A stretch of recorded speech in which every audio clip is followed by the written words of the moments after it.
One time I heard the story of this non-profit and they celebrate the birthdays for the homeless. And I said, wow, that's so cool, man. Nobody thinks about those things. These people, of course, man, it's about their dignity. They have a life. It was a day that they were born. Some of them, they don't even know where the family lives, so they're far away from their families and nobody knows where they are. So I approached the nonprofit and I told them, where are you getting the cakes? They said, we cannot afford a birthday cake. How in the world you celebrate a birthday with a birthday cake? That doesn't make sense, man. For me as a baker, that wasn't impossible. So I told them, hey, from now on, you go to the bakery and pick the cake. They were very grateful. And they came to the bakery, but they picked a full sheet cake.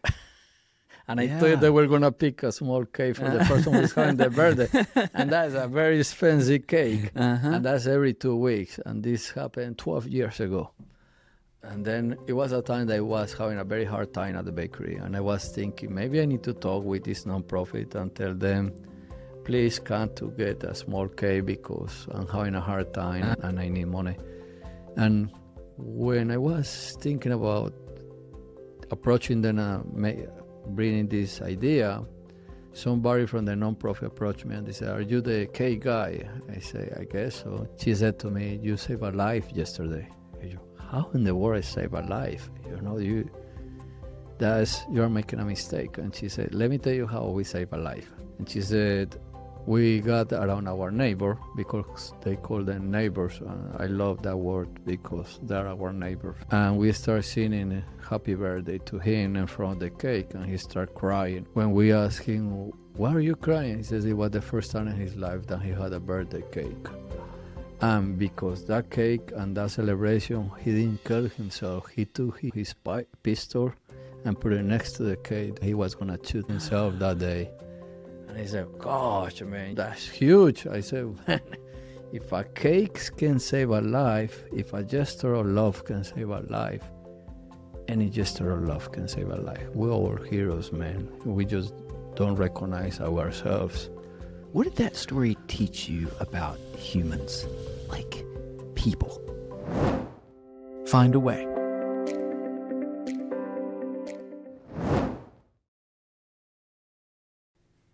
Manolo, it's been a while since you were at King, and I saw that you were in town. I said, man, I've got to have him on to tell this incredible story of what you've been doing the last 20 years. 20 years now. 21 years. And on the way in, I make a stop at Weigel's and I get a $2 coffee, and I'm sitting there drinking. I'm pouring my Wild Tiger coffee from Weigel's. I think, Manolo is from Colombia. He's good. I can't be taking Weigel's coffee in here. I'm glad you didn't bring coffee for me. And then I thought, I'm very picky about coffee. I know, like I feel like I've let you down. But then I thought, well, he's not the type that would be too judgmental. He's been in America long enough to give me a pass on bad coffee. Our American coffee is better than British coffee. I went to England once, man, and the first 3 days I was good with the British tea, and then I started having British coffee. Oh my gosh, man, I really need to have some Colombian coffee. I love England. I love London's one of my favorite places, but I haven't found anything I like to put in my mouth over there, like whether it's drinks or food. Like it's not where it's not its thing. No, they have some good recipes out of Guinness. Well, but that's more from Ireland. That's right. Yeah, that's right. Well, man, you're what you've been doing is so centered on food and coffee and drink and just high quality stuff and all the work that you're doing, and how that's become an extension into your why, and really making a difference. So I was trying to catch up on all you've been doing. It's a fascinating story, man. I can't wait. I can't wait to hear about your business and how you've used the business to go beyond just business. Philanthropy. Yeah. Man, I want to start. I want to do this one a little bit differently. I want to start with where you are going. Like, what is what is the vision? And then I want to go back and I want to walk through, like, how did you get here? Like, how did you make all of this happen? So, Well, it's a very, very interesting approach. yeah. Gosh, man, I wish I could say, this is my plan and I'm gonna be follow it. I have some ideas of what I want to do. Yeah. But life has changed me, and life has chosen me, and God has brought me to all these different places and situations that have created a lot of change in my life. And I guess that's why I became the change baker. But there is some ideas that where I want to go and where I want to be. One is I want for my businesses to keep growing. That's one thing. We have this beautiful bakery and keeps growing. Thanks God, keeps growing. In Charlotte, North Carolina. Yeah. We also, with my wife, we have this gelato place. And then we make gelato. But what is special about this is a vegan gelato. And that's the future. People are becoming more mindful about what they eat. And they love it, and the business keeps growing. So I want to franchise this business. Wow. A lot of people want to buy the franchise. So if you or anyone who is hearing this and want to approach me, you're more than welcome. I know a little bit about franchising. Yeah. And also we have a partnership with a church where we have a coffee shop in Charlotte. And the good thing is this is a different model of business. The church doesn't charge us for rent, but we donate 100% of the profits to the mission department of the church. Wow. And we have a very big mission. They are employing minorities, people with special abilities, and people who need a second-hand opportunity in society. And everything about this coffee shop is about supporting small businesses and local businesses. And people love the idea, and that business is growing like crazy too. People really like and love to support those. So as a business, that's where I want to go, where I want to keep growing. But nothing makes sense to me if I'm just making money. I really need to be making social impact and social change. My nonprofit keeps growing as well, so it's called By Immigrant Hand. So hopefully maybe in 2 weeks I'm going to be in Jamaica supporting and helping a bakery there because the hurricane last week. In a couple of months I'm going to be back in Ukraine. You've been to Ukraine twice now. 3 times. 3 times. Yeah. One of the missions of my nonprofit is called Ovens of Hope. So whenever there is a hard situation, I go there and I help bakeries.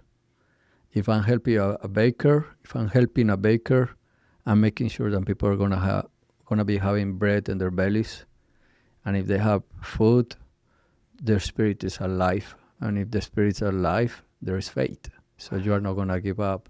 So that is but pretty much my future, where I want to see myself is just 100% philanthropy, traveling, maybe writing a book or 2 books. I have some ideas, but it's going to get to a point and my business is going to move to the side and I'm going to just dedicate myself to philanthropy. So what drives you is the philanthropy? This morning I was talking to King about it.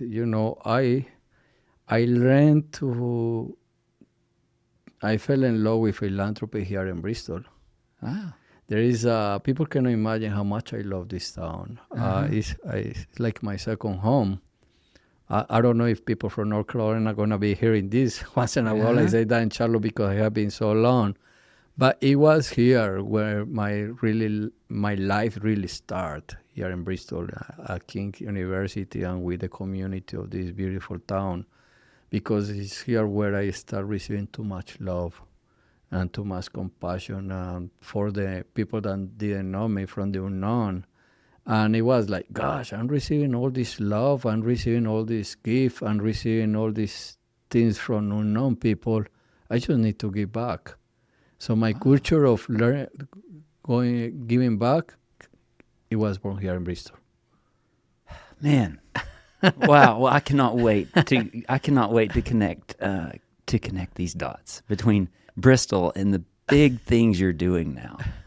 From Bristol to the world. Yeah. And from the world to Bristol And as well. important stuff too. I think churches have been criticized for being about ideas Yeah. and not enough about actually serving, making a difference where it most matters to people, which is exactly what you're doing with your such a unique thing, man. Taking your bakery skills and expertise and using that to change lives in these in these communities, whether it's Ukraine or Jamaica. Let's start right now with the crying. Ah, We are gonna go to the crying part, to the touching part, to the Yeah. touching hearts, to I don't know why it's gonna be. Why we are gonna be ending talking 45 minutes after this. But I just give you an example. One Yeah. time I heard the story of this non-profit, and they celebrate the birthdays for the homeless. And I said, wow, that's so cool, man. Nobody thinks about those things. The individual birthday of Yeah. homeless people. Yeah. Yeah, these people, of Ah. course, man, it's about their dignity. They have a life. It was a day that they were born. Maybe some of them, they are like, they don't even know where the family lives, or they're far away from their families and nobody knows where they are. So I approached the nonprofit and I told them, where are you getting the cakes? And they The said, birthday cakes. the birthday cakes. Ah. And they say, we cannot afford a birthday cake. How in the world you celebrate a birthday with a birthday cake? That doesn't make sense, man. For me as a baker, that wasn't impossible. Man, that cannot be possible. So I told them, hey, from now on, you go to a bakery and pick the cake and you celebrate the birthday. And okay, yeah, they were very, very grateful. And they came to the bakery, but they picked a full sheet cake. And I thought they were going to pick a small cake for the person who's having their birthday. And that's a very expensive cake. And that's every 2 weeks. And this happened 12 years ago. And then it was a time that I was having a very hard time at the bakery. And I was thinking, maybe I need to talk with this nonprofit and tell them, please come to get a small cake because I'm having a hard time and I need money.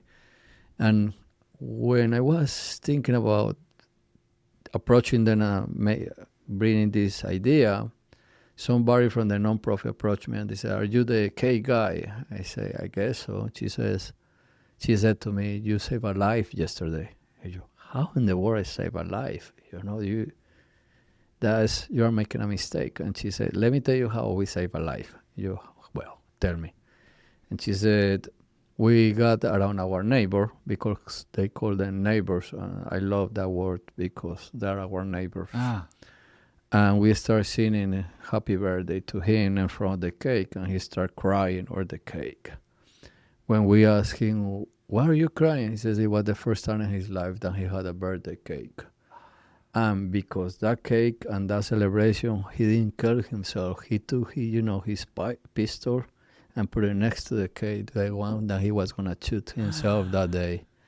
And he said, gosh, man, that's huge. I said, man, if a cake can save a life, if a gesture of love can save a life, any gesture of love can save a life. We're all heroes, man. We just don't recognize ourselves. So, but that's... What did that story teach you about humans? Like, people?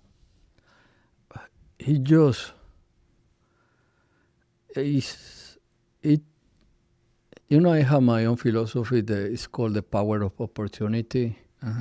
To me, this person create an opportunity to me to make a better person, to be a better person. Donations are good, very important, and people do it all the time. We should have more people doing it.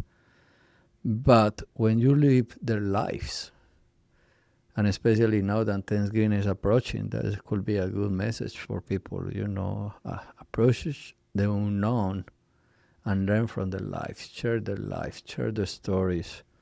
And by the end, we are going to be learning from them. By the end of my film, I'm telling my son, never lose faith in humanity. And that's the biggest lesson. I cannot believe and walk my life and live my life knowing that I'm losing hope in humanity. I still believe in and I'm 100% that good people are the majority. Man, I'm still trying to figure out humans. Like I'm constantly like, are we simple? Are we complicated? You see, you hear stories like what you just shared, and then you see the masses on social media being Hate. so Yeah. mean and full of hate, and then but then you see the same people in personal situations, and they're the heroes of the story. Yeah.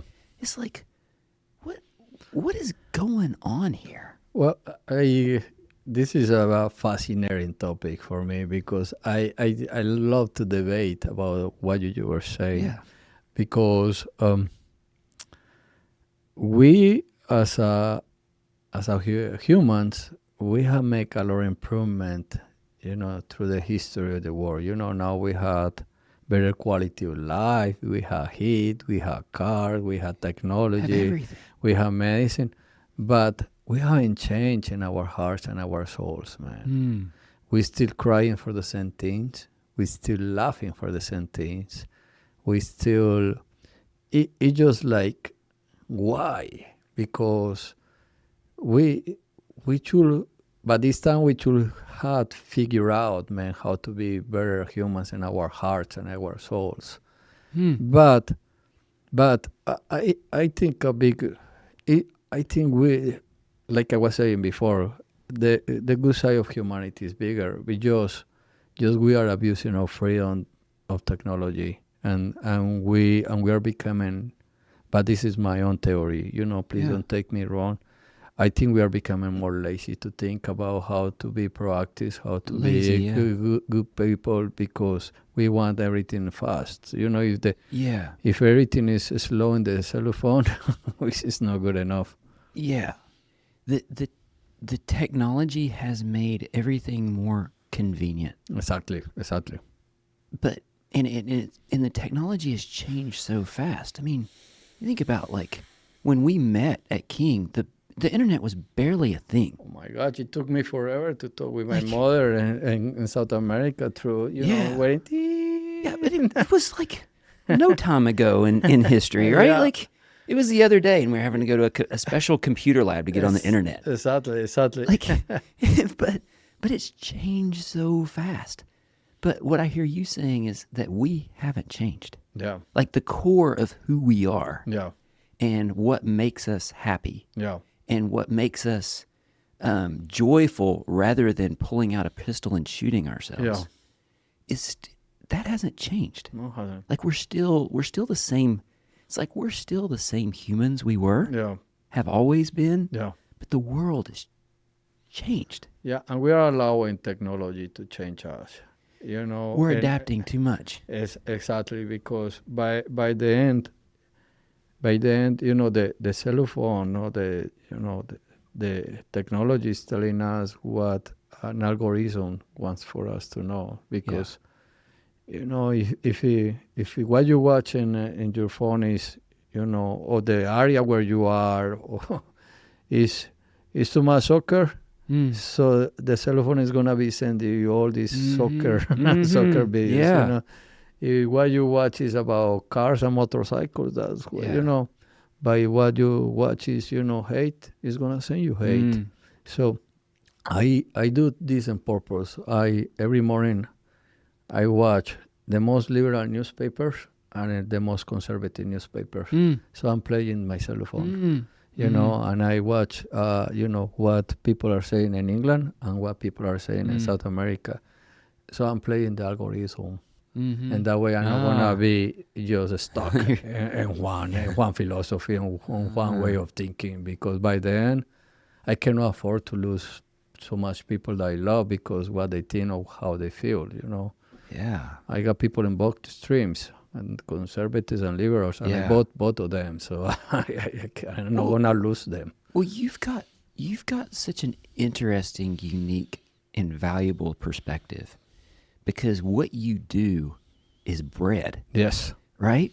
And bread is such a universal like it takes us back to humanity's the beginnings, right? It's the one thing in life that probably hasn't changed is our need for bread. And then like the bread, like all the symbolism of just society of we come together around bread and drink. It's what it brings. Yeah. It's so elemental. Yeah. Well, the Bible talks about the bread of God. Yeah. The Bible doesn't talk about the beans of God. It's like you say, every single culture, every single country, and every single religion around the world has bread in common. And bread is the first, there is tracks of bread 8,000 years before before Jesus Christ. So bread has been always forever, whereas every single society in the world has bread in common.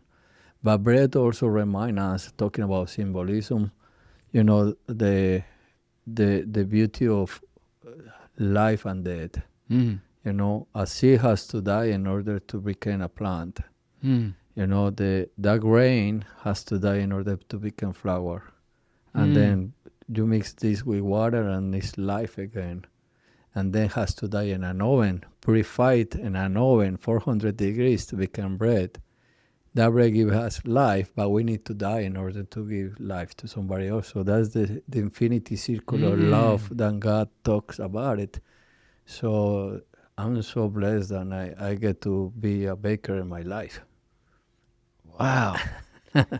Wow. It's so refreshing. Like so many people are doing things that they're not tangible. Like you can't see what you've made. Yeah. It's technology and it's all convenient, but you can't put your hands on it. You don't see your customer. Yeah. It's there's the social part of what we're doing. It's not convenient. Yeah, I love invite people to make bread. There's a lot of people that haven't made bread in their lives. And my life changed forever the day that I put my hands on a dough. I decided to mix flour with water and some salt. And it was like, I was receiving life from that dough. Wow. The first time you knew that this was your thing. Yeah, when I became a baker by accident. I wasn't expecting to be a baker, but when I left Bristol, I moved to North Carolina, and I entered this bakery, and I saw the lines of people buying bread. I said, "Oh man, this is a good business." I just saw the potential as a business. But then I had started getting complaining from my employees, "You are not a baker," and people start calling me, "You're a baker," and my kids, "Dad, you are not a baker." So I told them, well, if it's such a big deal, I'm just gonna become a baker, and I start making bread. And how old were you? Oh, that was maybe 10 years ago. Yeah, I'm 49 right now. It was 39. So you're in your late 30s, almost 40, and that's when you discover exactly your art. Yeah. Like I say, I discovered my heart here in Bristol. Yeah. I'm not saying that in Colombia I was a bad guy. I was a regular, normal person. But my life changed forever when I arrived here and I left Bristol. Wow. All right. So you come to Bristol to go to school. Yes. You probably, like any college student, no idea what you really wanted to do. All of us, we've never done anything, so we don't know what we want to do. But you come not knowing. Did you No. only speak Spanish, no English? I just knew the numbers from 1 to 10. So why King? When I was in South America, in Colombia, I was part of the military forces. I was like with the special forces group. Okay.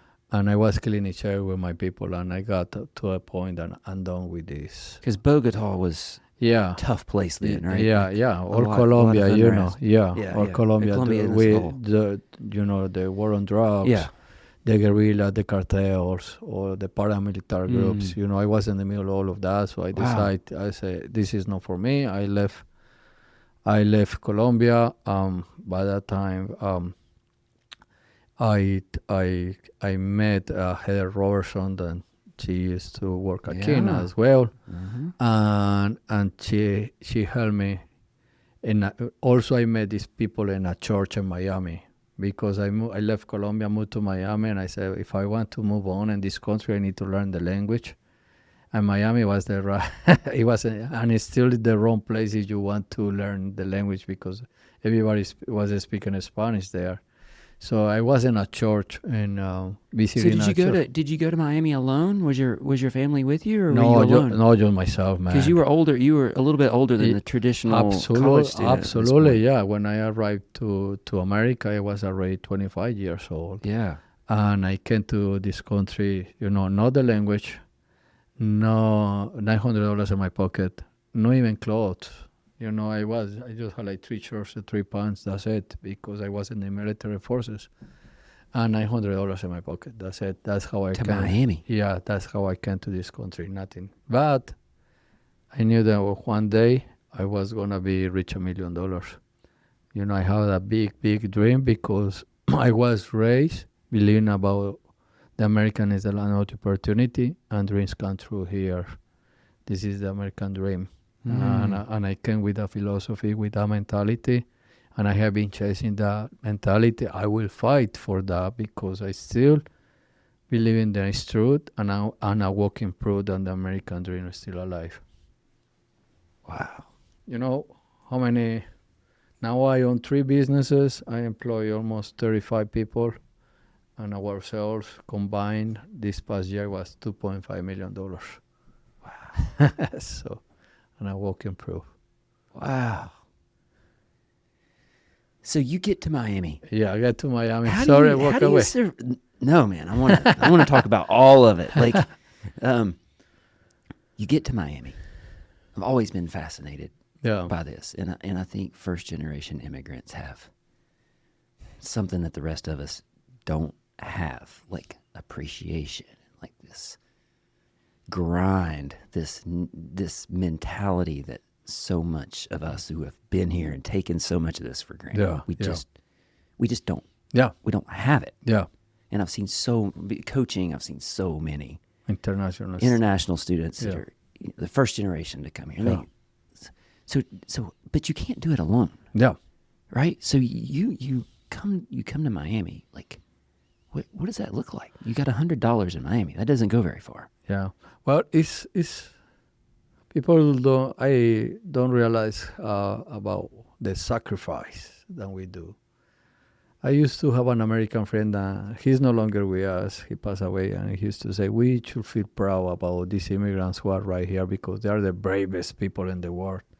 You gotta be brave and smart to lead your loved ones. You are living your culture. You are living your mother. Sometimes you leave your kids. You live in, the good quality of life, good or bad. You had your own language when you are back in your countries, and coming to a new country, new culture, new language. You knew everything. Yeah. But I give you an example. It took me almost 14 years to have a Sunday off. Is when I was here at King, I remember in the mornings I had to learn the language. Before I was taking the class, I was at the dining hall working. Then I went to take classes. Then dining hall again to work lunchtime as a dishwasher. Then go back, take more classes. Then dining hall, then a snack bar. By 11 p.m. is when I started doing my homework. And I went to bed maybe 2, 3 in the morning. I slept 4 hours. But back in Miami, I was a gardener. I had to ride a bicycle. You know no English. You said you could count to 10, and that's it. That's it. And say, my name is Manolo, and smile and say yes to everything. So you could say, you are the ugliest guy in the world. I will say, yes. And I will smile. Yeah. And that's how I came to Bristol as well, So in Miami, I was in the warehouses, I was a dishwasher as well. I was a gardener. And that's when I met these people at this church, and they told me about King University. By the time was King College. She made a call because she graduated from King, and she knew this guy. His name is Bobby Griffin. That maybe a lot of people know him here.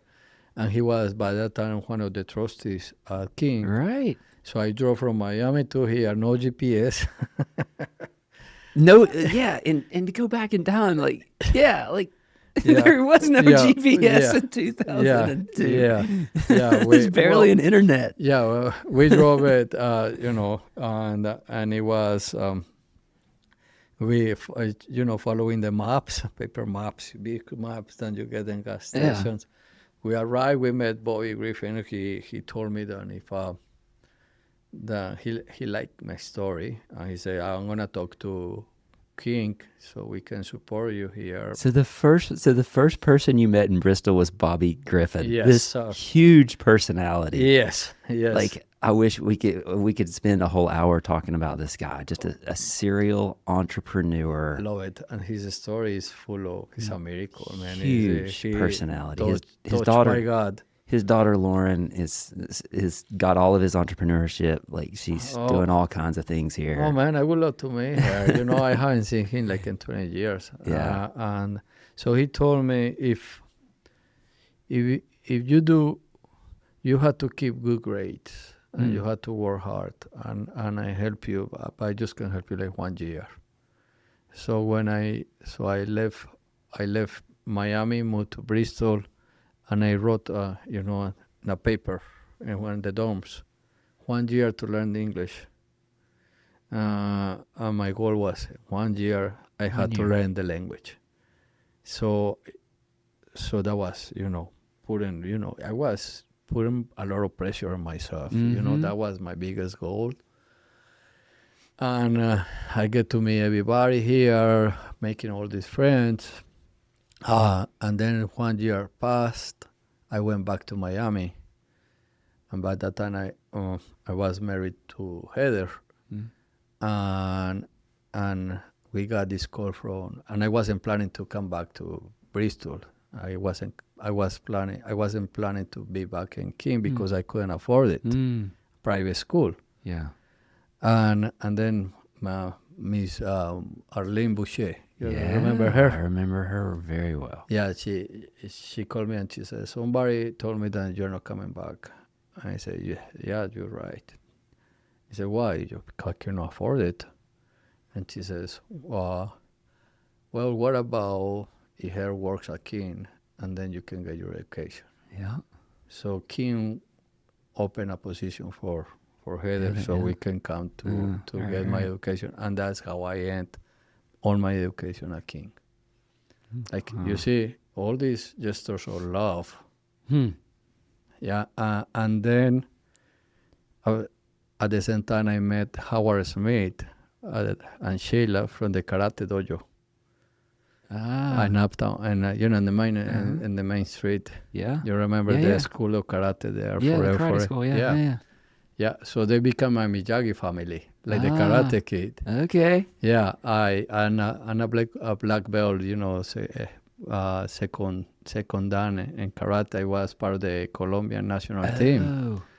I did not realize that. Yeah, and I remember very well. That's another cool story. I remember I was working at a dining hall, and it was this time, and we had like some overtime, so I make some extra money.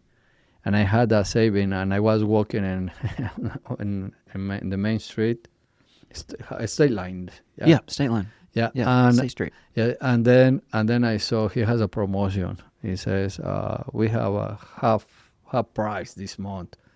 So I went to I know the door. I say, I know karate. And he tested me that night, man. I had to fight everybody that night. I got kicked so bad, but I kicked on too. So, and I trained all that month, and then again I didn't come back next month because I didn't have the monitor for it. And one day I was walking on campus, and Shihan or Sensei Howard went to King, and I saw him in the middle of the wall. What are you doing here? He said, why you haven't been back?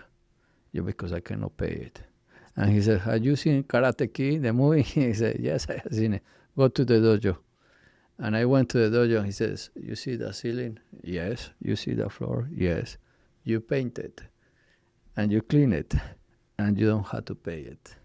And that's how I became part of that dojo. And then later they became my family, and I love them so much, man. So when Howard passed away, it was very, very tough that day for me in my life.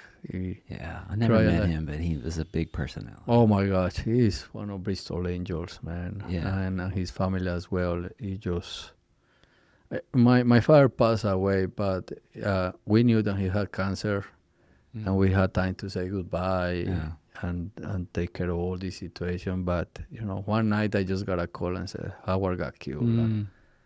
Just by an accident. Gosh, man, that was so tough for me. Yeah. But it's these individuals that cross paths with you. Yes. That made all the difference. You cross paths with people when you needed them. Yeah.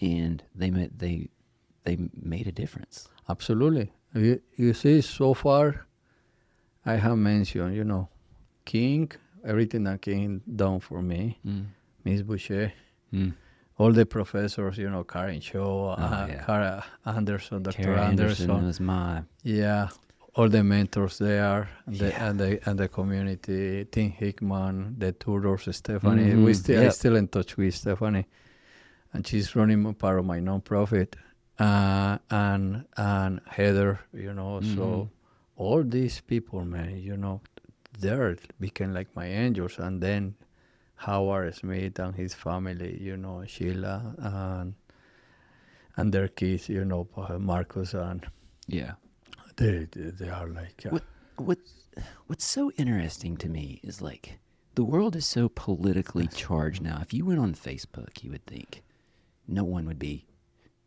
where do I find nice people? You're right. But if you came to Bristol again today in the same situation, I think you would cross paths with individuals who would do similar things. Yeah. Like, that hasn't changed. Oh, but no. like, our online world is not like that. That's why I keep saying we cannot take the risk to felt in this trick of, what media's feeding us. I give you like a example, and I forgot to mention Alison, that is Howard and Sheila's daughter too. That I was in her marriage. I brought the cake from Charlotte to Bristol. You just just random people became your village here. Exactly, but I give you a very fresh sample of how we need to save humanity and bring humanity back to us. Please. I went to, when the war in Ukraine started, and my first thought, I'm going to go there. I'm going to become, I used to be part of the military forces. I'm going to go there and fight. And then I saw my belly, oh gosh, I'm no longer that Rambo. So I said, okay, what I'm going to do now, I'm going to be helping bakeries. So I wrote a post on Facebook, hey, I'm helping Ukraine. People come here and support me. That's amazing. All these unknown people came to the bakery, making donations, buying cakes, all those things, because I was donating 10% of the sales for this. So a matter of a week, I had like $10,000. And I went to the bank to send the money, and the bank, I said, I want to send this money to Ukraine. I says, we don't know how to do that. Okay, that's fine. I deliver myself. And that day I had lunch with a pastor, a missionary pastor from a church. And he said, where is new? I'm gonna go to Ukraine to deliver this morning. And he said to me, Manolo, wait for me. Let me talk to the church and with some friends, and maybe we can fly together back to Poland, because the church is not gonna allow me to get inside Ukraine. Okay, that's fine. So 2 months later, we were in Poland. And I was with this pastor, another pastor from another part of the country. Gosh, man. So we it was like, my first time ever traveling with missionaries. And wow, man, it was a good hotel, and people were treating us so nice. I like the way that these people travel. but then a few days after, we were visiting refugees, we were visiting all these people. I asked my friend, why people are treating this well, and he says, because this other guy next to us, his friend, what about him? His name is Adam Hamilton. He's a very, very famous pastor here in America, and he has wrote many books, and he has like 35 churches. So he says, well, you wrote $10,000. We at the church, we were able to get like almost $150,000, and this guy is bringing like $500,000 or something, or $250,000. It was something with $1 million there. And so we are bringing a lot to this country. Gosh, man, because we was born at the bakery. So then we went to the border with Ukraine, and we saw the people coming out, the women with their suitcases and the kids. And then I said, I had to go inside this country. And I need to go inside Ukraine and tell these people they are not alone. So come back. I'm going to make this story short, I promise. I said, I need to find somebody that can take me inside Ukraine. So we find this American pastor. His name is Tomas. And he had lived in Ukraine for 20 years, married there, had like missionary work as well with soccer. Very important person. He's teaching kids to play soccer and to read the Bible and follow Jesus Christ there. And okay, I made the connection, flew back again to Poland. I met him at the airport. We left the airport. 20 minutes later, he said to me, why you hate Trump so much? Gosh, man, I'm trusting you my life to take me inside a war country, and this is the first thing that you asked me. And I told him, I promise you that we are going to get to know each other.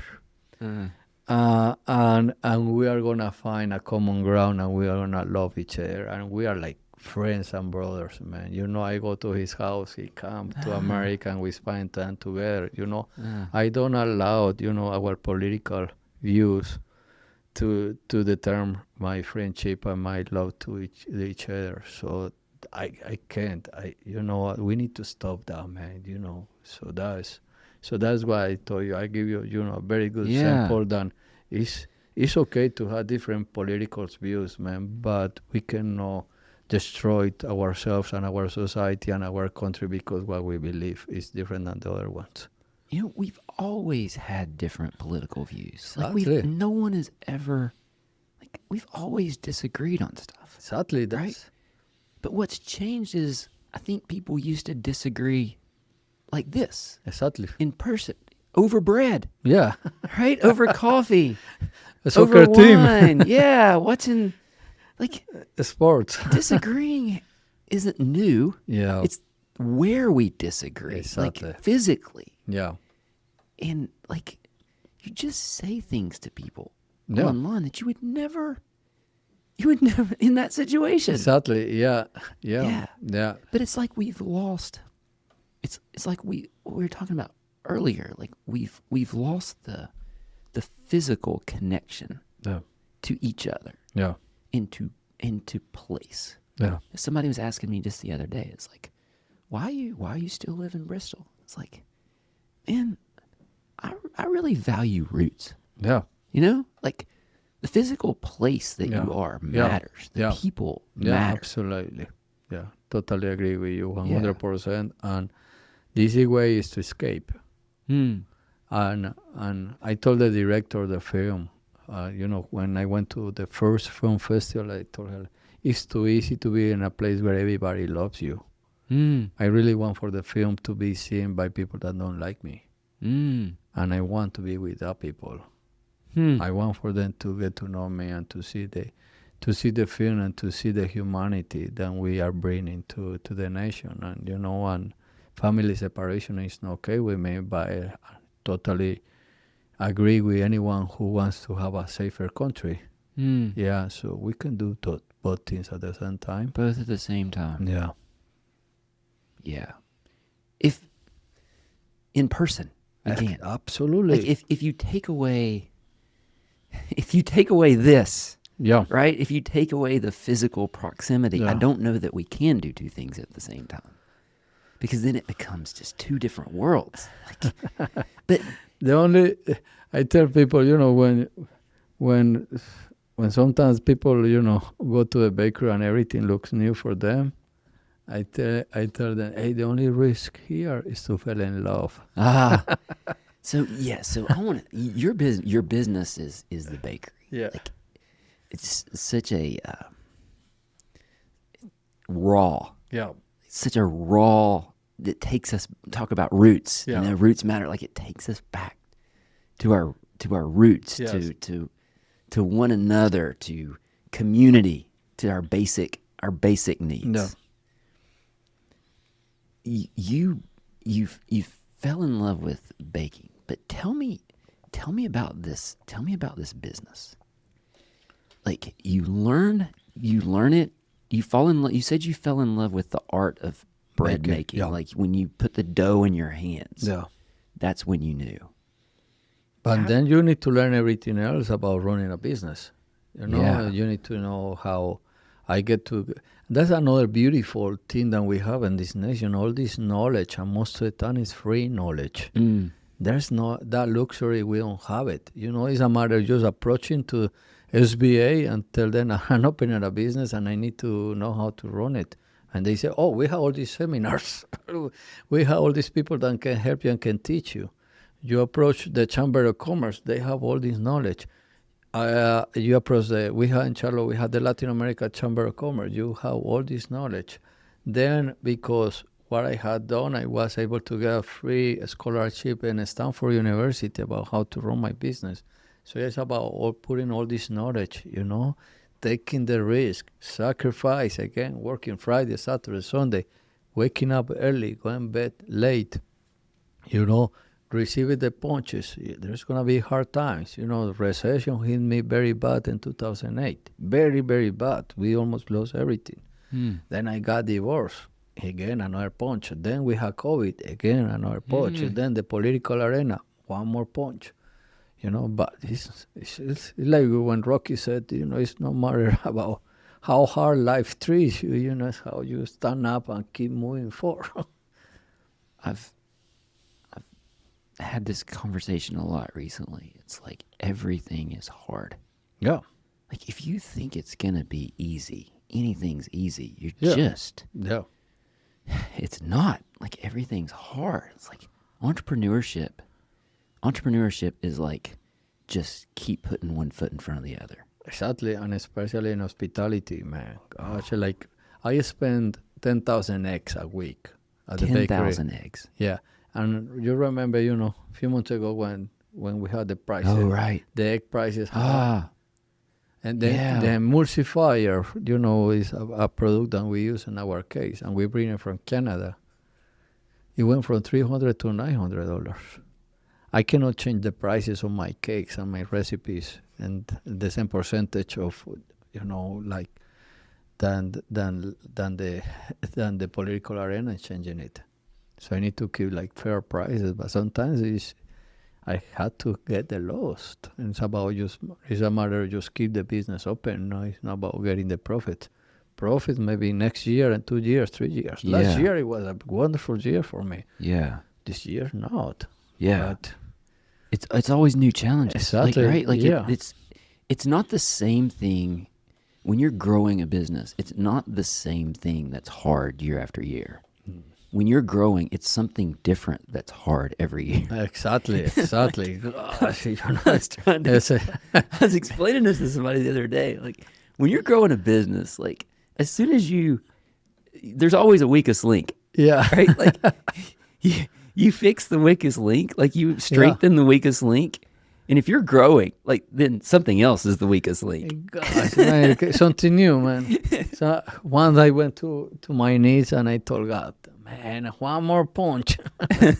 Yeah. Yeah. Yeah. Well, what drove you? Like when you were beginning, like you explain what drives you now. It's the philanthropy side. Yeah. When you got to the country, you said you wanted to make a million, and you wanted to have a successful business. It was that American dream that drove you. When you started the bakery, you put the dough in your hands. What was driving you through those early years? I give you a few. I have a few answers for that. It's not just one answer. One is I was graduated from one of the most elite and expensive academic schools in Colombia when I became a second lieutenant from the Colombian Navy. It was a private school, very, very expensive. So my parents spent a lot of money on my education, a lot. And my mother, when I told them I'm leaving Colombia, moving to America, moving to USA, my mother wrote a note, and I still had that note, and she says to me, I always get emotional with this. Yeah. I told her, she said, remember that you are the representation of this country. Then in your shoulders you carry, the good values of your family. And you cannot come back to this house as a broken person. So you are going to keep your head up, and you are going to show the world who you are. And because this is your mother and your father education. So I had that note in my wallet when I came to Bristol. So that was a big responsibility. I knew it, and I couldn't come back home. And for many, many years, I couldn't explain myself what she meant with that note. It was just, wow, $500,000, $1 million, being famous. But a few years ago, I started a program in Colombia, giving back philanthropy, giving back to small businesses who are creating a change. And that's when I find the peace about that note. That's when I told my mom, okay, now I'm allowed to come back to Colombia anytime. That was one thing. The other one, believe it or not, it was maybe being at the dining hall, being a dishwasher here. At King, because my first job was taking the leftovers from the plate and putting those in the trash cans. And remember, the kitchen is in the second or third floor, and the dumpsters are down. So you had to walk with the trash bag. So I had to put that bag in my back, and walk through a dumpster. And by the time I got to the dumpster, all the leftover from the juices were in my butt and in my back. That was so nasty for me, man. And that gave me the strength to move up. And I keep always, when that happened to me, I was doing that every night.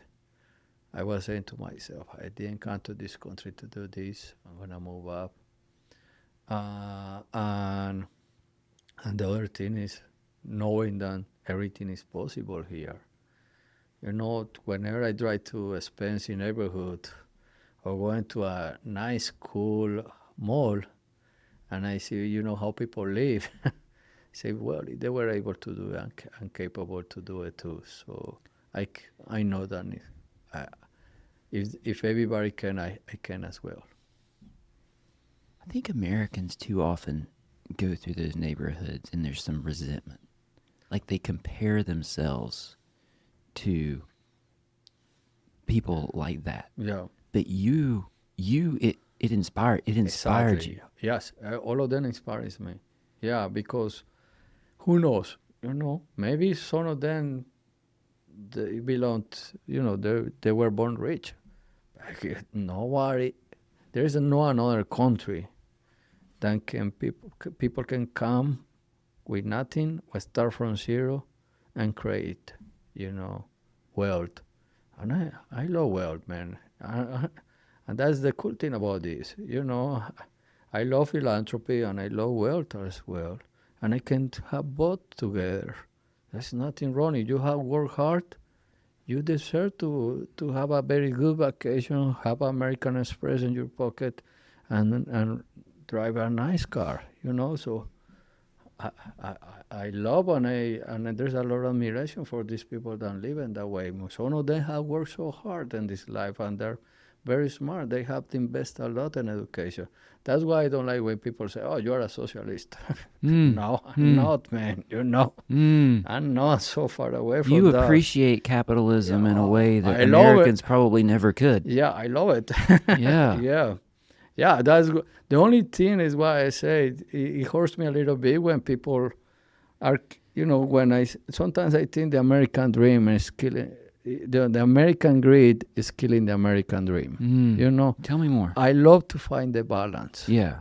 Then you work hard, you make money, but also give back. Yeah. Both things are possible. But when I see these ultra rich, big companies, and they're not doing enough for helping our neighbors, our homeless, for helping our local schools, for helping our people to come on, just don't give the sandwich.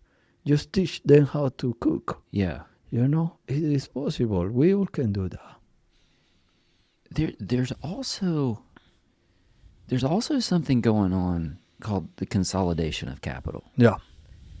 Where small bakeries are getting bought up by large private equity entities. Oh, yeah.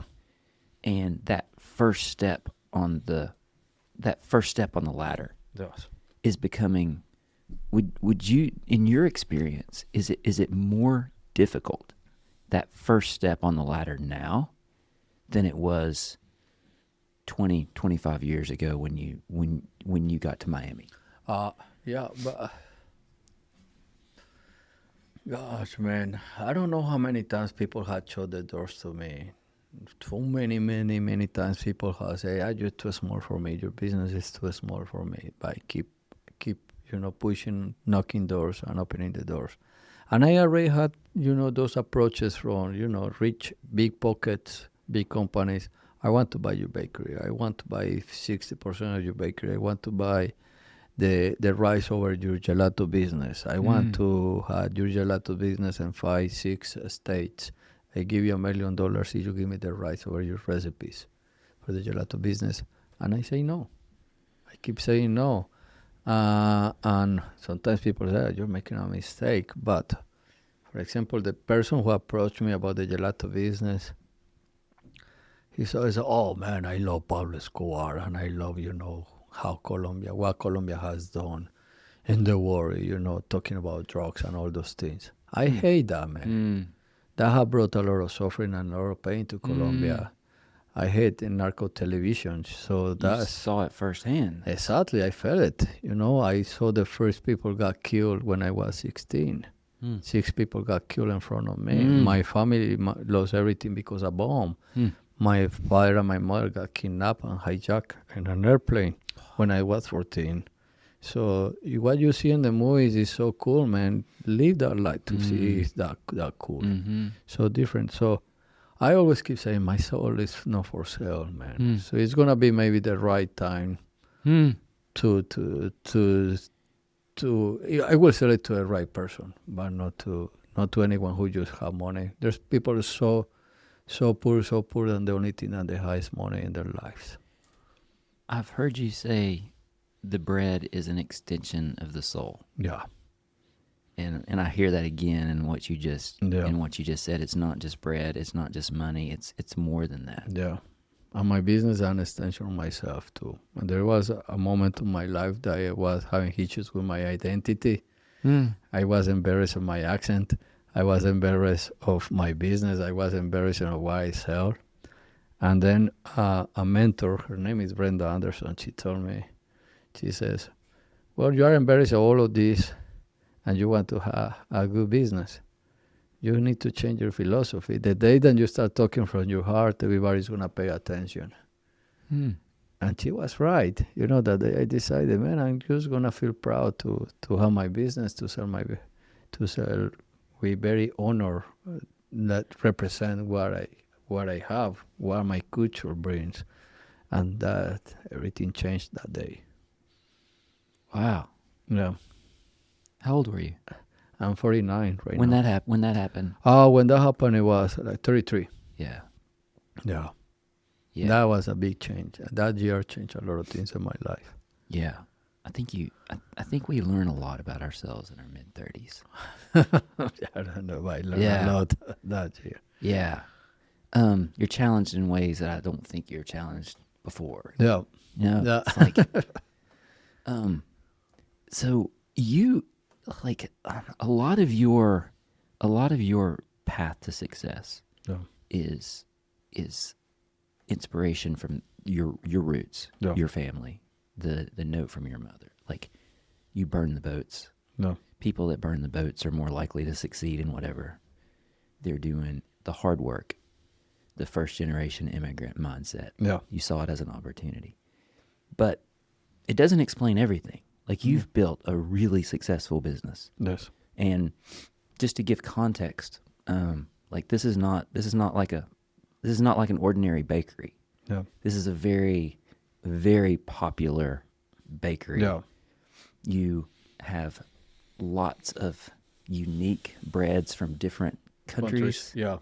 Your cakes are highly sought after. Yeah.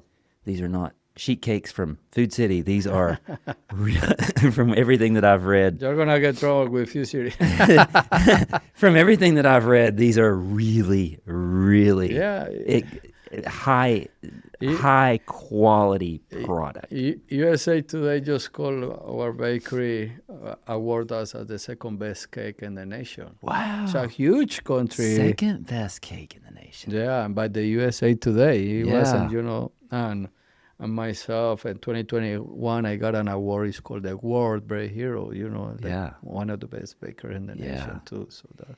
And the philanthropy wouldn't be possible if you weren't successful with the business. So tell me how you built this business differently, because it's hard to build a successful business. Like, you had to create profit margins from a relatively difficult product. Absolutely. Totally right. You're totally right. People start looking around looking for the most profitable way to make money. They don't think about bread. Yeah, that's why we don't have too many bakeries. Yeah. So how did you do it? Tell me about how this. That is something about a combination of three factors. One is branding, marketing, and good quality product. And the two very interesting things happened once in Charlotte. One time somebody told me, Charlotte is know about, and that message will apply to any city. Charlotte is not who you know, is who knows you. It's not who you know, it's who knows you. Yeah, you can know everybody in Bristol, but nobody knows you, man. You're lost. So that message resonates very, very well in my head, and I said, so I need for people to get to know me. And then I start working very hard in personal, no business, personal branding. Personal branding. Yeah, and I have a very wonderful mentor, Carlos Alum. He's a wonderful person, knows a lot about that. And at the beginning, he was just giving me some free knowledge, and then I got to a point, I'm gonna pay you and let's do something big about this. And so we work very hard about personal branding, a lot of things about what you see, and then having a good team. What's an example? Can you tell me an example of that? For example, whenever I go to a very important meeting that I had to wear a suit, I have a pin in my suit, and it's a toro with some crystals. 100% of the time, people in that meeting approach me and say, what that means. And that means, and so I tell them, that means wisdom, patience, and it meant to be this moment breaking the ice. So, and if I go to a meeting, then I need to a business meeting with a woman who runs a company. I wear a golden rose with a pearl in that pin, and that brings some female touch. to the suit, and she says, most of the time women say, "You are so brave, and you are capable to wear something like that." I say, well, "Yeah, well, I want to create this moment. I want to start this conversation." So that is about personal branding. Just carrying this message in my chest. The name of my bakery here. If you want for somebody to remember your brand, they had to manipulate the brand 7 times. So when you open the door of my bakery, you see all the Facebook, Instagram links to get to the bakery. Number 1. Then you get and the smell of the bakery. Number 2.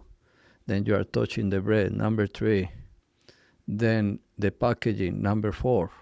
Then when you go home and you open it again, you're seeing again the brand, the logo. Number 6. And you eating it. Number 7. 7 times. So you create that extended experience. Exactly. Yeah. So that's the branding. And then I have a wonderful team. It's run by Mauricio Aranguren. He's in Colombia, a writer that runs all my social media, marketing, PR, and web pages. Can you tell me how you, at the beginning, like who were your first hires? Like, I think, man, for a business, you look back and you think, man, my first employee that I hired, I did it with such trepid, like it was so scary. Yeah. Because I couldn't really take care of myself. Everybody goes through this, right? No, absolutely. And I love because I had a funny story how I got these people in my life. When I bought the bakery, I couldn't pay myself. We were in so much bad shape that I couldn't pay myself. So every night I was driving drunk people. That was another job that I had. And that was before Uber. Before Uber? Yeah. So people call me and I got a personal taxi without the... Yeah, I was a designated driver. Yeah. So you knew karate. You're a black belt. You're all right. Yeah, but I knew karate. I was for the military forces. Once in a while, I had to face some tough drunks. But one of my biggest customers, he had like 12 restaurants. And one time I told him, "Hey, I'm not going to charge you today for the ride. Just tell me your secret." And he put his big hand over like this. And he says, "You need to hire people smarter than you. Then they are very loyal and they're going to work for you. So pay them well and treat them well." Who are those 5 people? And I said, first of all, a good CPA or bookkeeper, a good attorney, a good operation manager, a good baker, or a good pastry chef. And so far, so good, man. So I have my internal bookkeeper, very, very smart guy, and he's always next to me. Did you do it in that order? Or did it? No, the last one was the attorney. By that time, I didn't have an attorney. The first was, a good pastry chef and a good baker, and a good. So when you opened the doors, did you have employees or was it just you? It was already open. The bakery wasn't founded for me. The bakery was founded by somebody. By my kids' grandpas. By their mother's side. So, but the bakery was already founded. But I made sure to bring, good bakers. That was, that was the most important thing. Later on, I brought, the bookkeeper because I was keeping all the numbers by hand. I didn't know that much about it. And finally, a good group of attorneys. So the branding, you mentioned the branding. Yeah. You mentioned the employees. And there's a lot of people that are good at personal branding. No. Like the world. Social media. More than ever, yeah. Social media is full of great self-promoters and branding who have never created a product. Yeah. At the end of the day, you have to have a good quality, a good product. Yeah. Right? It's not just the brand. Yeah. So what did you do differently? What did you do differently to create a product that could create profit margins? Few things. One is you gotta be very honest too. A lot of people, put the picture of a nice cake, and when people go there and buy the cake, it's not what you put on the picture. So what you people see in the picture is what people buy. That's one thing. The other thing It's a is lot of that. Yeah. The other thing, I had a very good, smart wife next to me, a very hard worker person, and she follows me all these crazy ideas. Like, for example, we were invited to a festival in Salisbury where the cherry wine was born. Cherry wine, yeah. I saw you had a cake with the the cherry wine flavor. I was going to ask you about that. So I told my wife, we need to create a cake around cherry wine. So ladies start combining, cherry wine with all these things, and she knew how to make cherry wine jelly.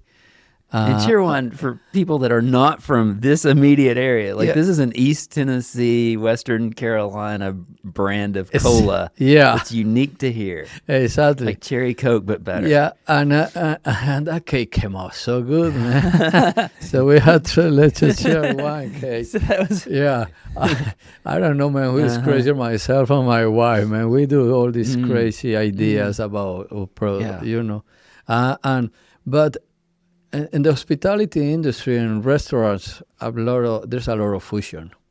And that's something that has bothered me a lot, why there's not enough fusion on the baking industry. So everybody deserves to have the right to do what they want with their product. So, I had this moist cake and I had cherry wine. Why not to combine both and make a cherry wine three leches cake? And then so we happen with the Nutella, and then paying attention how your customers react to the product. So the biggest nightmare for me is to be invited to a party where everybody's gonna be eating my cakes. But by the end, when people are eating the cakes, and I walk around and I look at what they're doing in the tables. So at the beginning, I used to see, and that happens a lot, I promise you. And maybe you haven't seen it, but you haven't noticed it. People eat the cake and left the cream outside.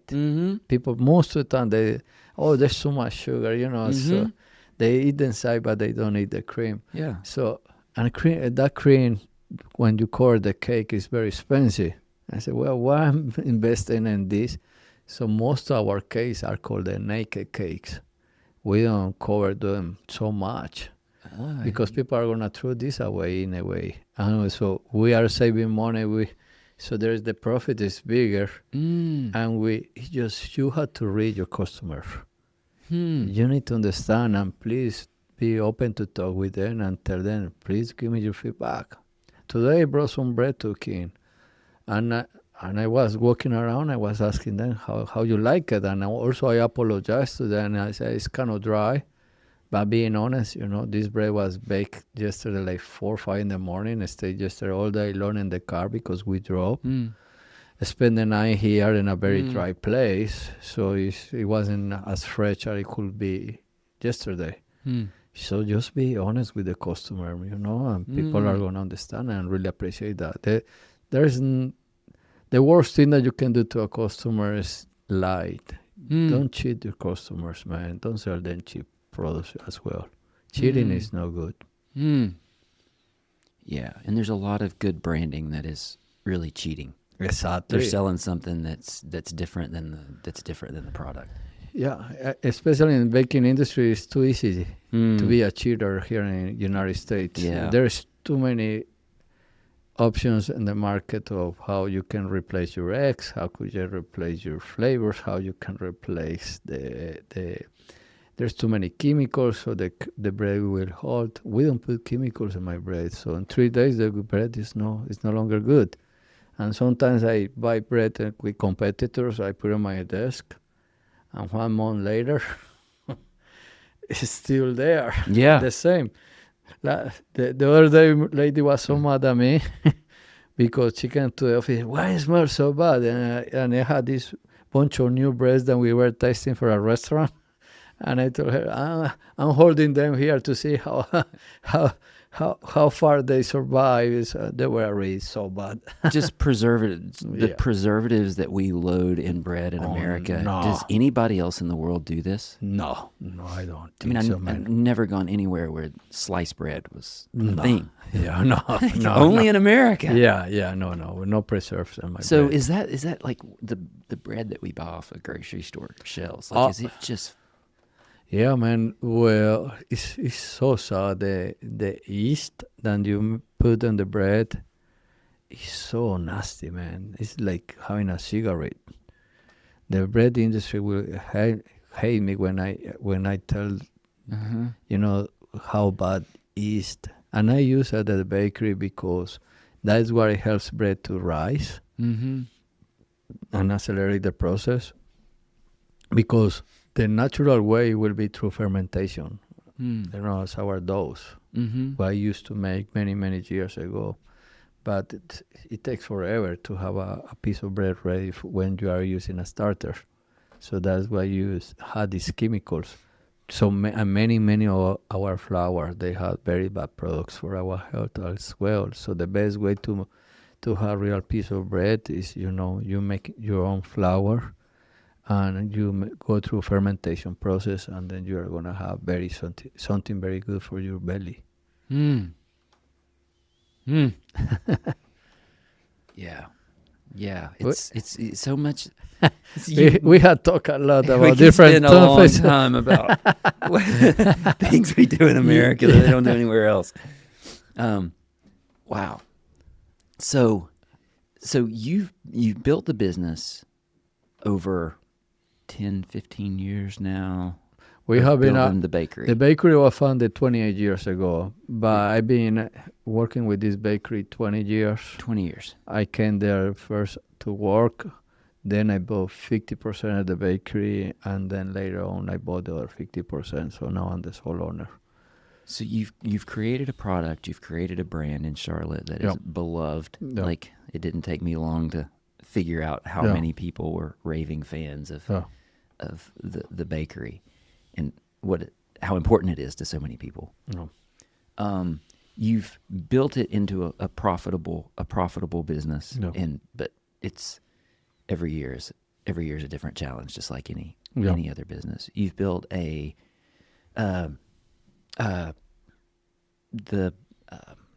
Italian ice gelato. The gelato. And it's uniquely vegetarian. Yeah.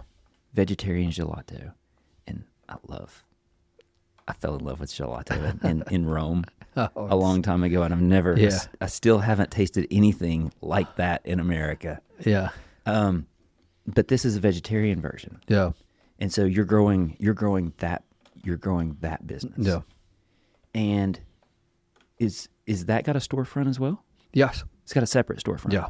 Yeah. So you built that from scratch. No, we bought it. It was already established. Too. Okay. Yeah, but again, we came in, we make some changes, and lady is the one who runs that business. Yeah. It's her baby, and she does so well, man. And I've got another, I think, important question. No.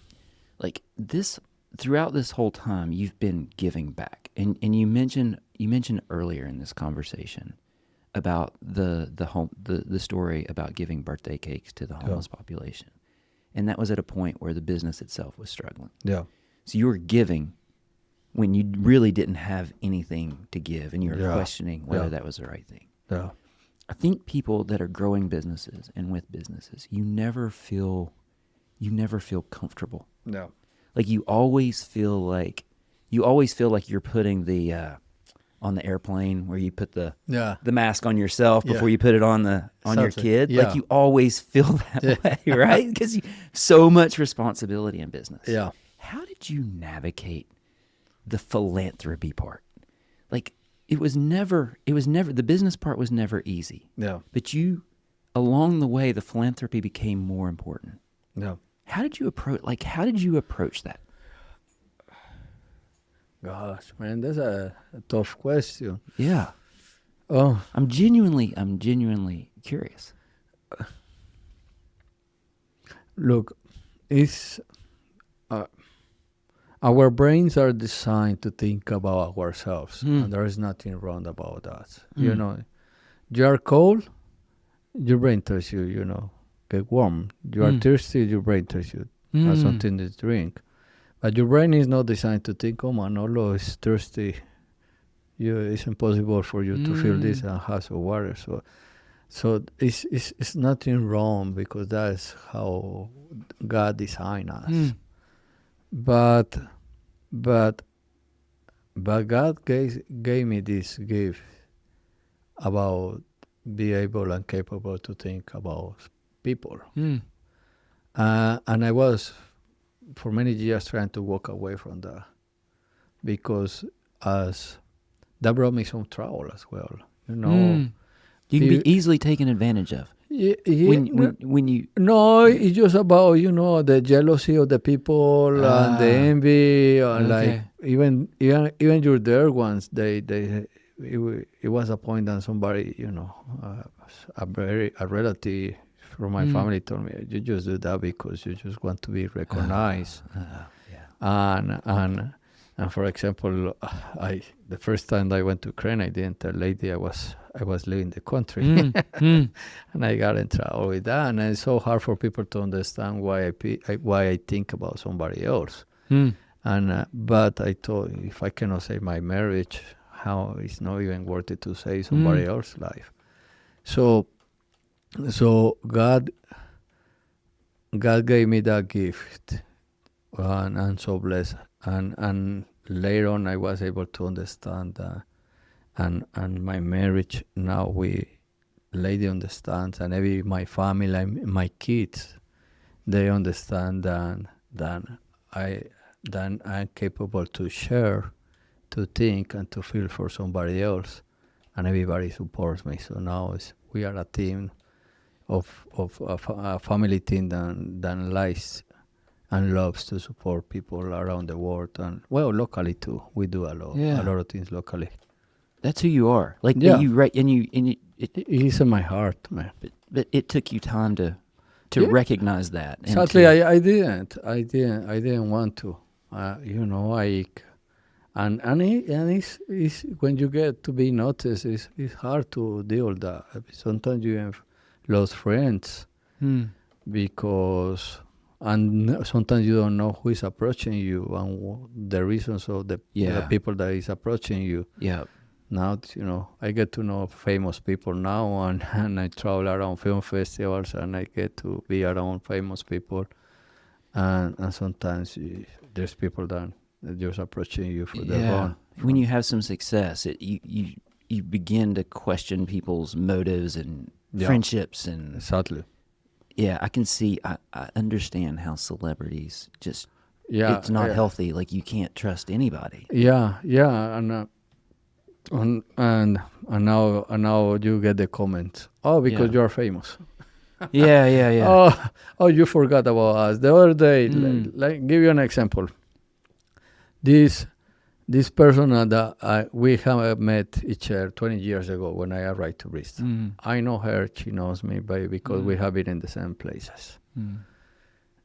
But now that I've been in film festivals, that I've been interviewed, all these things happening, she started calling me on my phone. And I didn't answer her because for 20 years, I never hear anything about because I'm busy. You know how many people write me, and I just, I didn't even mean not to answer. It just I was so busy, and he said, well, if it's important, they send me a message or they call me back, things like that. And the other day, she wrote this post on Facebook. Well, Manolo, congratulations about all these awards, but please don't forget the people that helped you when you were starting. And I haven't forget them. But if she was meaning her, she hasn't been in my bakery ever. In 20 years, she hasn't even know how my bakery looked like inside. So why has to make this nasty comment and make everybody to read it and to see it? Yeah. So now I'm facing those kind of situations. It wasn't like that 5 years ago, but now I'm facing a new kind of situation in my life. Yeah. When you're when you're growing, when your business is growing, when you're personally growing, like those things go together, and it's different challenges. every time. It's different challenges all the time. I have a friend who says, she used to be my manager. She says, it is painful to grow. It's what? It's painful Painful to to grow. grow. Yeah. Yeah. Yeah. And you remember when teenagers are growing, that sometimes they complain about, I have pain in my joints. Yeah. But Yeah. because they're growing. But I think from the outside, people that haven't gone through it, they look at you growing and think, oh, well, they only see the good parts of it, right? Like they think you're living in all the success. And, to me, one of the biggest insults ever is when people say, "You are so lucky." Mm. Oh yeah, especially to you. So lucky. What? Yeah, lucky than I have health and God has been always next to me. If that's what you mean, yes, I'm so lucky. I have people that lost me and people that I love that are next to me. Yes. Yeah. But you mean lucky because I have gotten all these businesses and this kind of life and this style of life because nothing. It's insulting. Yeah. People don't understand the grind and the responsibility. How many people had pressure? Yeah, there's a lot of admiration for people who don't start a business. Mm-hmm. But keep that business open. Yeah. Keep it 10 years, 20 years, 30 years. Get through the 2020s. Yeah. The 2008s. Yeah. That's a different, a lot of respect when a people has been around for more than 20 years. Yeah. So if a Manolo was arriving in Miami today, aside from all of the political craziness that's going on right now, arrives in Miami with $100 in his pocket. The challenges are different. Yeah. Right? What advice do you give to him that you think is still true today that was true 25 years ago? Keep believing in yourself. Because there's too many times that nobody believes in you, man. Yeah, if you just need to follow your heart, man. You follow your gut, what your gut saying. Because there is going to be too many times that even your loved one, because they protect you, because they care of you, they say, don't do it. But if you believe in that, you believe in what your heart is saying, just do it, man. Follow it. People are trying to always, people are protecting you, but they're holding him back. And people judge from their fears. Nothing about they judge from their lives, from their realities. Yeah. There's nothing wrong about that, I'm not worried to judge people, but don't bring me your background, your life, and your beliefs on my life, Believe in yourself. It's a simple truth, but it's profound too.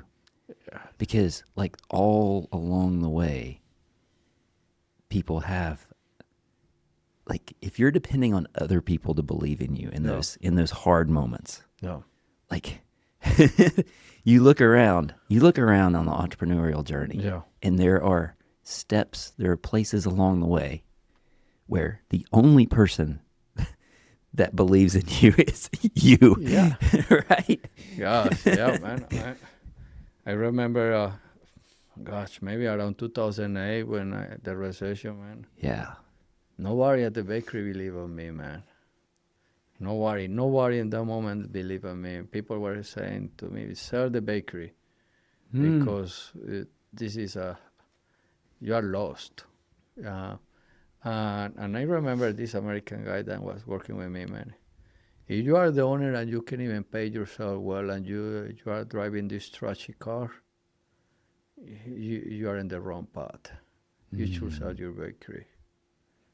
Gosh, man, that was so painful hearing those words from him.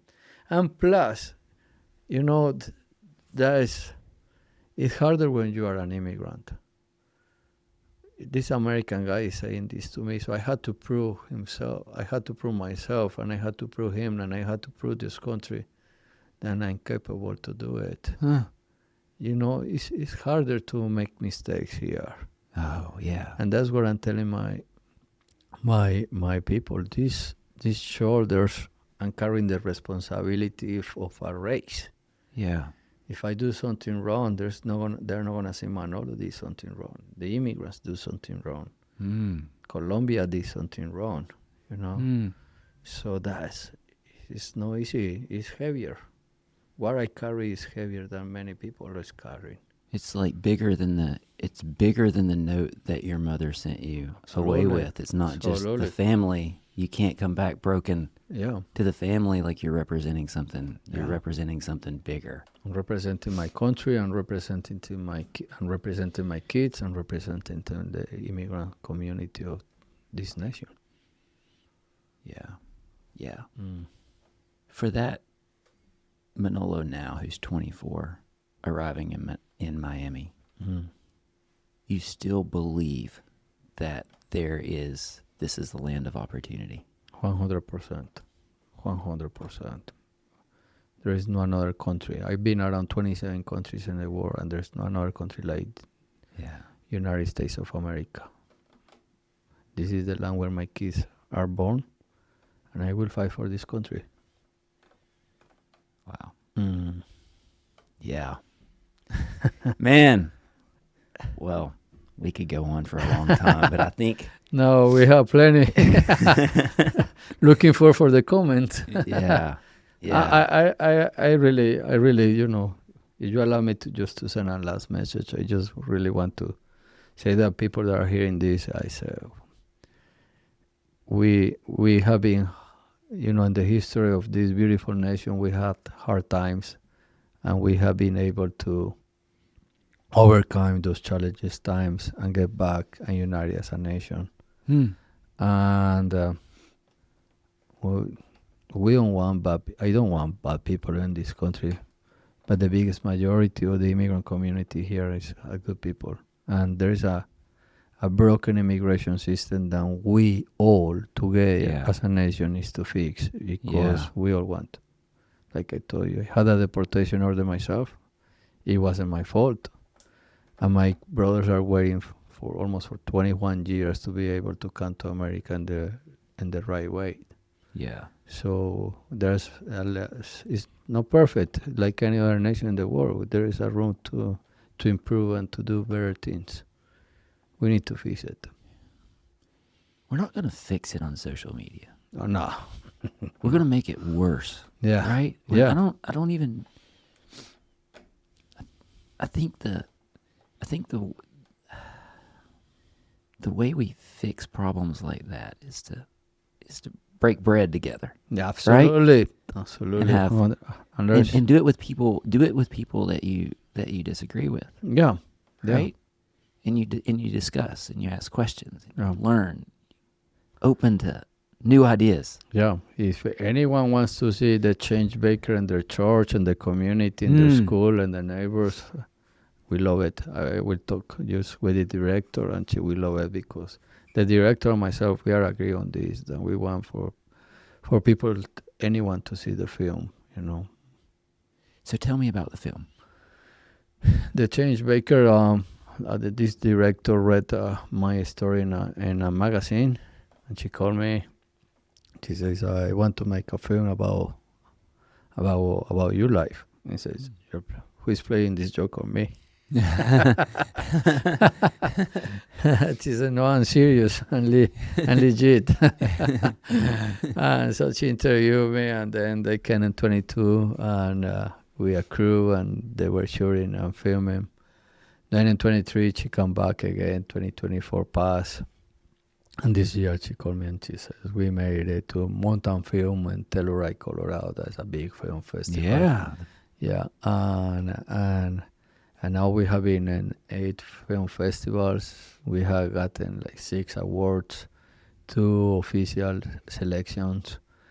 And that's what brought me here to King University, to my alma mater. What about that? What about the film do you think is resonating with audiences? The film is very well done, very artistic, very well done. Is you laugh, you cried, and there is hope by the end. Of course, we touch a little bit the political atmosphere of the reality that we live, but it's full of humanity, and it's full of hope, and it's full of love. It's an extension of myself again, an extension of my soul. Yeah, the bread is an extension of the soul. Yeah. Yeah, and it touches to our point earlier. Like it touches our the part of our humanity that hasn't changed. Exactly. Like still the same. We haven't. There's fundamentally what it is to be a human has not changed. Exactly. The spaces that we talk to one another have changed, but we haven't changed. We're still celebrating love and happiness in the same way, and it has to be like that forever. And it means something to us when somebody else acknowledges our birthday. Oh, yes. Yeah. Yeah. And then we are getting older. Yeah. We're getting more wise. Yeah. Yeah. Well, man, thanks for all the great work you're doing in the world. The America is so much better with you here. And all that you've given to Bristol. I know you talked about how much Bristol's given you, but that's a mutual thing, man. Oh. Like how much you gave to this town and now giving to the rest of the world through your business and your philanthropy. Thank you so much, brother, for having me here and for doing this, for taking the chance to share my story. And, let us keep celebrating life. Yeah. Thank you, brother. All right. Thank you.